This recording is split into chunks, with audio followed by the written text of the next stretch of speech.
नमस्कार, मी प्रिया काळे. तरुण भारतच्या न्यूज बुलेटिनमध्ये आपल्या सर्वांचं स्वागत. आता पाहूया ठळक घडामोडी.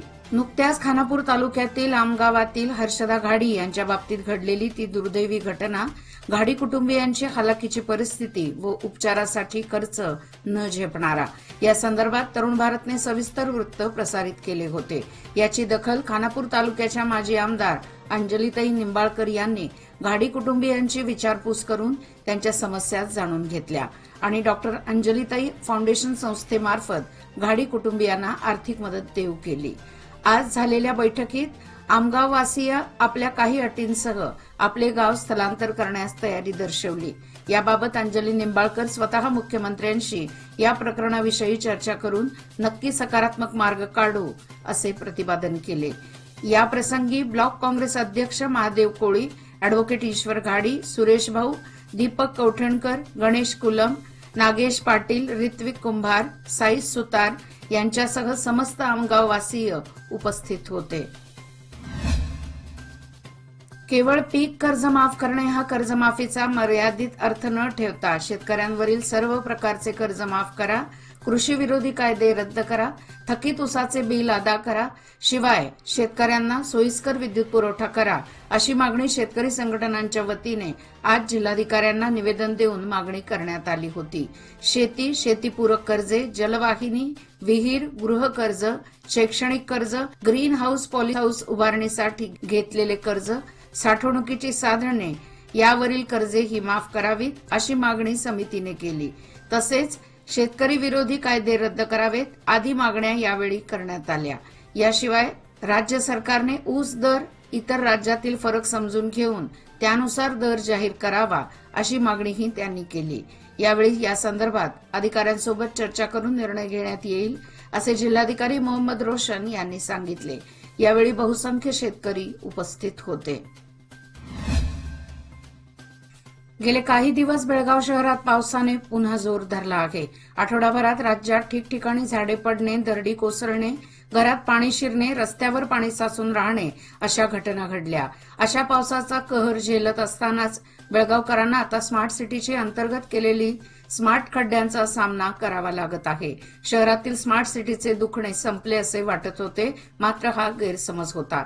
हे कारण शहरातील मुख्य खानापूर रोड गोवावेस सर्कल नजीक मराठा मंदिर शेजारील रस्त्यावर खड्डे पडल्याने वाहतुकीला अडथळा होत आहे. अशा परिस्थितीत नागरिकांना तारेवरची कसरत करावी लागत आहे. याकडे महापालिका जाणीवपूर्वक दुर्लक्ष करत असल्याचा आरोप केला जात आहे.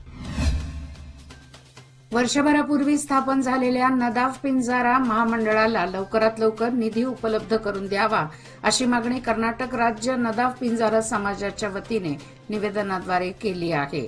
कर्नाटक राज्य नदाफ पिंजारा समाजाच्या वतीने आज सोमवारी जिल्हाधिकारी कार्यालयासमोर निदर्शने करून जिल्हाधिकारी मार्फत राज्य सरकारला निवेदन सादर करण्यात आले. राज्यात नदाफ आणि पिंजारा समाजाची लोकसंख्या 20 ते 25 लाख आहे.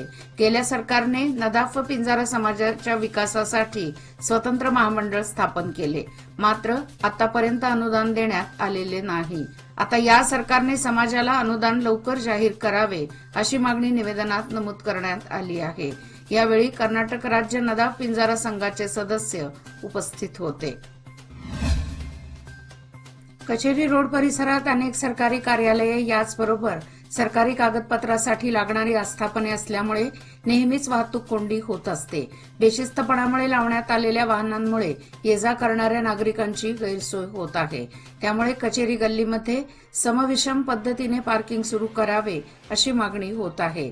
सध्या पावसाळ्याचे दिवस असल्याने दुचाकीपेक्षा चारचाकी व रिक्षांची वाहतूक वाढली आहे.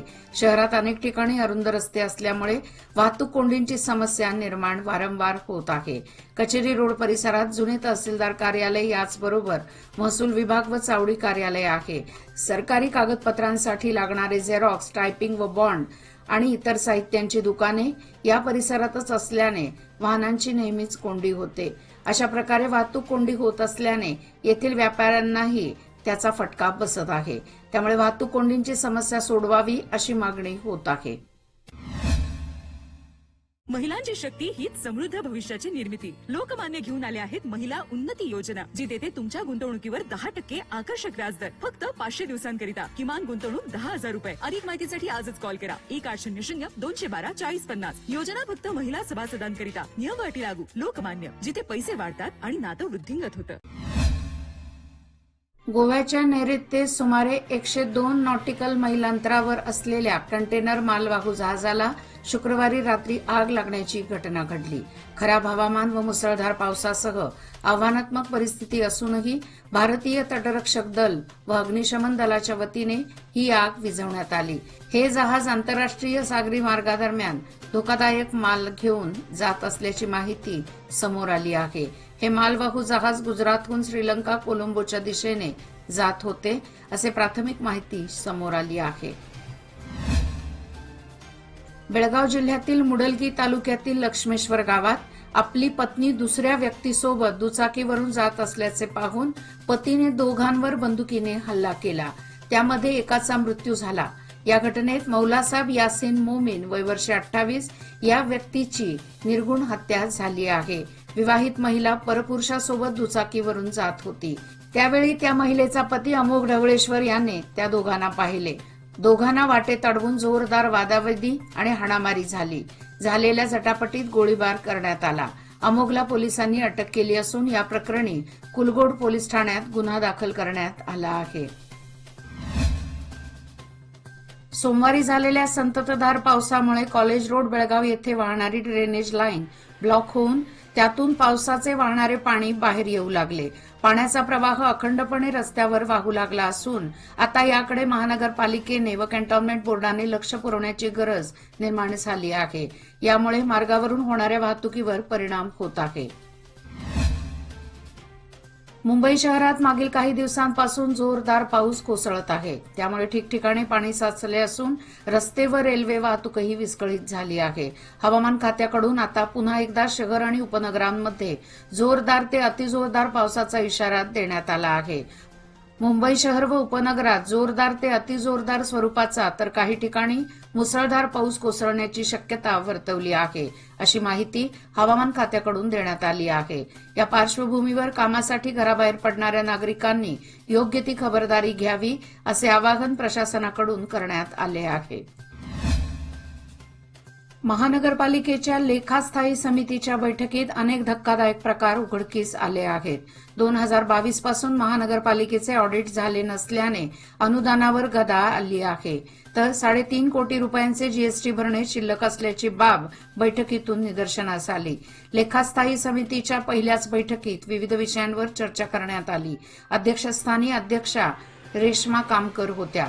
यावेळी लेखाधिकारी इराणा चंदरगी यांनी महानगरपालिकेच्या महसूल वाढीबरोबरच ऑडिट विषयासंदर्भातील महत्वाच्या बाबींकडे नगरसेवकांचे लक्ष वेधले. महानगरपालिकेकडून प्रत्येक वर्षी ऑडिट करणे गरजेचे आहे. सरकारकडून अनुदान मिळण्यास त्यामुळे सोय होते. मात्र 2022 पासून ऑडिट करण्यात आले नसल्याने अनुदानावर राज्य वित्त आयोगाकडून आक्षेप घेण्यात आला आहे. आर्थिक व्यवहारासंदर्भात ऑडिट त्वरित सादर करणे आवश्यक आहे. अन्यथा सरकारकडून महानगरपालिकेला दिल्या जाणाऱ्या अनुदानांवर गदा येण्याची शक्यता आहे. तसेच महानगरपालिकेने गेल्या 3 वर्षापासून जीएसटी भरला नाही. त्यामुळे 3.5 कोटींचा जीएसटी भरणे शिल्लक आहे. यावर दंडही आकारला जातो. याची पाहणी करून जीएसटी अधिकाऱ्यांशी चर्चा केल्यानंतरच स्पष्ट होणार असल्याचे लेखाधिकारी चंदरगी यांनी सांगितले.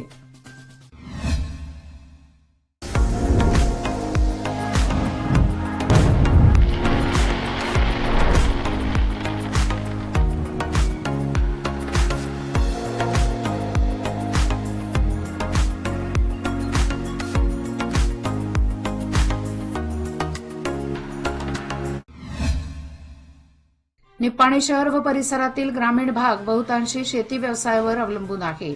निसर्गाचा लहरीपणा आणि पावसाची अनियमितता यामुळे गेल्या 2 वर्षात शेतकऱ्यांना पिकाच्या उत्पादन घटीतून मोठा आर्थिक फटका बसला आहे. यंदा मात्र चित्र बदलल्याचे दिसत आहे. पिके तरारून आल्याने शेतकरी वर्गातून समाधान व्यक्त होत आहे. निप्पाणी शहर व परिसरातील ग्रामीण भागात पारंपरिक पद्धतीने ऊस व तंबाखू पिकाचे उत्पादन अधिकतर क्षेत्रात घेतले जाते. तंबाखूसाठी पर्याय म्हणून अनेक शेतकरी आता खरीप पिकाकडे वळल्याचे दिसत आहे. पावसाची संततधार सुरूच असून सोमवारी दिवसभरात पुन्हा एकदा बेळगाव शहरासह तालुक्यात धुव्वाधार पाऊस झाला. फोर्ट रोड, जुना धारवाड रोड व कॉलेज रोड येथे मोठ्या प्रमाणात पावसाचे पाणी साचले. नाल्याचे पाणी ओव्हरफ्लो होऊन रस्त्यावर आल्याने वाहतूक धीम्या गतीने सुरू होती. धारवाड रोड येथील नाल्याचे पाणी दुकानात शिरल्याने व्यापाऱ्यांचे मोठे नुकसान झाले असून प्रशासनाने तात्काळ नुकसान भरपाई द्यावी अशी मागणी व्यापाऱ्यांमधून करण्यात आली. याचबरोबर आजचे बातमीपत्र इथेच संपले. अधिक माहिती आणि ताज्या घडामोडी करता पाहत रहा तरुण भारत न्यूज चॅनल. तसेच आमच्या चॅनलला लाईक, शेअर आणि सबस्क्राईब करायला विसरू नका. आणि विश्वासार्ह बातम्यासाठी दररोज वाचा दैनिक तरुण भारत. धन्यवाद.